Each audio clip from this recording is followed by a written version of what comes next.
Cette semaine, on fait différent dans la vidéo. On vous partage notre itinéraire de 3 semaines au Mexique dans les régions du Yucatan et de Quintana Roo.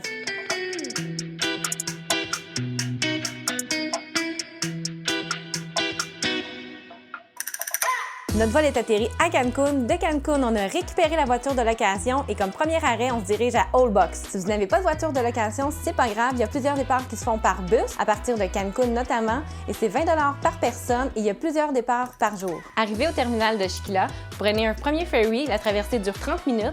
Le coût est de 150 pesos par personne pour l'aller, donc c'est environ 10 $ par personne. Et il y a des départs dès 6 h le matin jusqu'à 8 h le soir. Sur l'île d'Old Box, il n'y a aucune voiture. Si vous voulez avoir un taxi, ce sera en car de golf, à pied ou à vélo. Si vous voulez louer un vélo, c'est environ 200 pesos par personne, donc environ 14 $ par jour pour faire la location. En ce qui concerne l'hébergement ou la restauration, il y en a vraiment pour une gamme de prix diversifiée. Après notre séjour à Old Box, c'est vers Mérida qu'on s'est dirigé, vraiment une de nos villes coup de cœur au Mexique. Une magnifique ville architecturale, la gastronomie est excellente et il y a vraiment plusieurs choix de musées à faire gratuitement. Il y en a vraiment pour tous les goûts.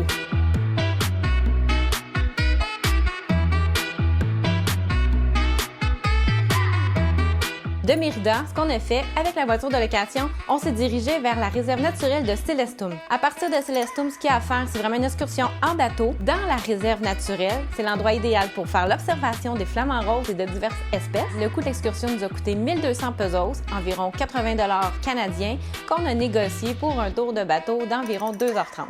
À 1 heure de route de la ville de Mérida, on se dirige vers les ruines Mayas de Uxmal. Le coût est de 338 pesos pour avoir accès aux ruines et de 75 pesos pour accéder au musée. Surtout, il fait chaud, n'oubliez pas un chapeau, de l'eau et du chasse-moustique, puis mettez-vous des bonnes chaussures. Vicky, elle capote sa vie. On est dans les salines. À Las Coloradas, ce que vous pouvez voir, c'est les fameuses salines roses. Pour entrer dans le site, c'est un site privé, vous devez être accompagné d'un guide. Vous pouvez rester à l'extérieur si vous avez envie de seulement les regarder. Sinon, pour quelques pesos, vous pourrez y accéder. Ne vous laissez pas méprendre les maillots de bain car c'est interdit. Tout ça, c'est pour les photos Instagram. Notre deuxième tour à lancha s'est fait à Rio Los Cartos. Ce petit magnifique village est reconnu pour sa réserve naturelle. Ici, on observe des crocodiles, des goélands, des flamants roses et des dizaines d'autres espèces. Vous pouvez même faire un petit masque d'argile si ça vous dit. Le coût est sensiblement le même que la réserve naturelle de Celestum, mais on a préféré celui-ci. Une des choses à ne pas manquer sur la péninsule du Yucatan, c'est bien les cénotes. Que ce soit des cénotes fermées ou ouvertes, il y en a vraiment pour tous les styles. Notre préféré fut la cénote Palomita. On est arrivé vraiment très tôt le matin pour pouvoir être les premiers, puis on a pu profiter d'avoir une grosse heure juste pour nous dans le cénote. Le prix d'entrée de 100 pesos, ce qui équivaut à environ 7 $ canadiens. Vous pouvez toujours improviser parce que sur le long de la route, vous verrez plusieurs affiches vous indiquant des cénotes de disponibles. On a testé également le fameux populaire cénote Seton. Fait cocasse, ce cénote est très populaire auprès des gens sur Instagram. Les gens y viennent, prennent leurs photos et quittent. Donc, ça n'a pas été notre préféré pour cette raison-là. Ça enlève un peu de charme à la destination, disons. Le coût est de 120 pesos par personne, donc environ 8 $ canadiens. De Valladolid, on a fait 4 heures de route pour se rendre dans la ville de Chetumal.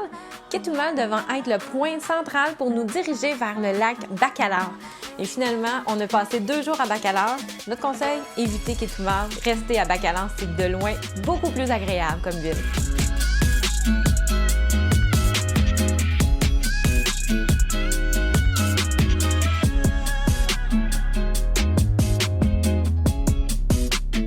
De Chetumal, on a fait 3 heures de route pour se diriger à Tulum. Ici encore, on a fait des cénotes. Comme Tulum est beaucoup plus touristique que les autres régions, assurez-vous d'arriver très tôt le matin pour faire les cénotes. Vous éviterez de cette façon-là les groupes organisés. Et qui dit touristique dit prix gonflé, beaucoup de monde, donc beaucoup moins d'intimité.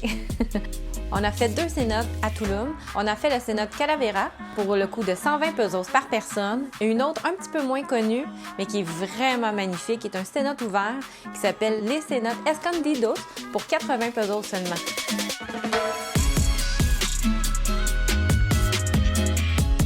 Si vous avez envie de faire la plage, au moment où nous on était sur place à Tulum, il y avait beaucoup de problèmes avec les algues sargasses.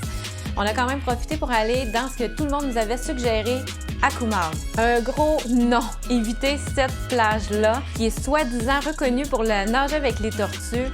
À éviter complètement, rendez-vous plutôt dans la réserve naturelle de Tortuga, où les gens, les locaux viennent passer la journée. C'est beaucoup plus sauvage et tranquille et respectueux de l'environnement. À quelques minutes de Tulum, on s'est dirigé vers la zone archéologique de Muyil, une réserve maya qui a un prix très intéressant, 45 pesos seulement.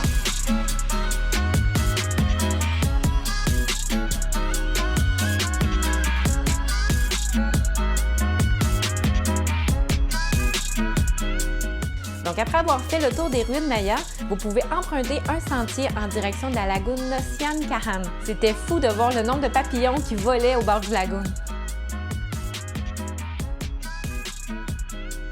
Pour terminer notre road trip, on a décidé de faire un arrêt de quelques jours à Puerto Morelos pour profiter de la piscine avec vue sur la mer. C'est un très beau compromis si vous voyagez et que vous avez envie d'être près de Cancun ou Playa del Carmen. Pour avoir plus de détails sur l'itinéraire de notre road trip, rendez-vous sur le blog, le lien est dans la description du vidéo. Sur ce, ciao!